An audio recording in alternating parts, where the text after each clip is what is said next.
ئەگەر و هاوڵاتیان تۆزێت دەست بگرن لەسەر کارەباکە یا با بڵێن کە پرۆژەکە دانانشی پێویست ناکە کارەباکە شتیش بکاتن سپلیتە وڵاوبەکانە پێویست بۆ ئاکات بگژێنەوە بۆی هاوکاری حکوومەتش بکەیت و بۆی ئەو کارەبایش کەسانی تری استفادەی لێ بکات. بالنسبة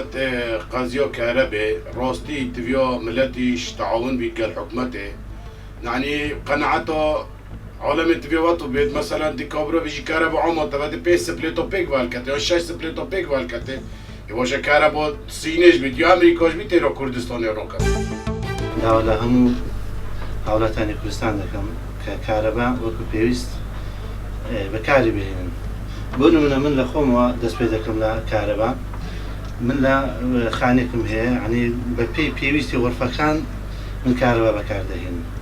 ئەو غرفەی کە لێ دانیشتمە کارەبای لێ بەکاردێنم ئەو غرفەی کە لێ دانەنیشتیمە بەڕاستی کارەبای لێ بەکار ناین. پێویستە سەرەتا حکوومەت کارەبای تەواو بدات بە هاوڵاتیان هەتاوەکو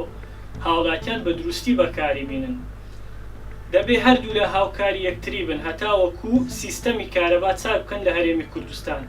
بۆیە هەتاوەکو حکوومەت کارەبای تەواو نەدە سیستەمی کارەبا چاک نابێت. ئەگەر حکوومەت کارەبای تەواویدا هاوڵاتیان پێویستە سیستەمەکانی کاربە بەباشی بەکاربێن و لە دوای نووسن گلۆپە زیادەکان بکوژێنەوە و ئامێرە کارەبایە گەورەکان بەکارنێنن ئەگەر کارەبای پێویستیدا. گلۆپە زیادەکان زۆر جار هەیە مەسەلەن دەبینە هیچ پێویست نییە گلۆپی بەردەرگا هەتا بەیانی پێبێ یان مەسەلەن بە ڕۆژە یان پێویست نییە یان گیزەرەکەمان بکوژێنەوە زۆر جارە هەیە شتەکان زیاد لە پێویست پێ دوای داوا لە حکوومەت بکەین کە چاکسازیمان بۆ بکە و کارەبامان بۆ باشکە.